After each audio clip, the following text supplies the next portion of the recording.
My name is Samuel Davies. I'm doing the UX design course at the London College of Communication. So I work as a designer, and I've used UX within my role for more front-end design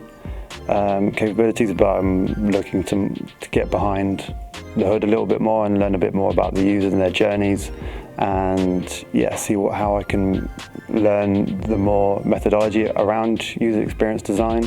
and how I can apply that. This is a journey map of one of our personas through their journey and how they might sign up to the product that we've been developing as part of the course as our concept. Up here we have two personas, Johnny and Alba. They're two different ages, and what we're trying to understand is their stress levels throughout a day and how they might look to seek help due to those stress levels for an outsourced app or service that we could provide, and where we might be able to reach them and how that might happen and how that sign-up process could go if the criteria is correct. I would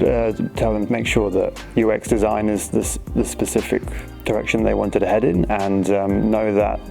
UX design is a very large topic of study and knowledge, but if they were looking to get a really good starting overview, then this would be a really good place.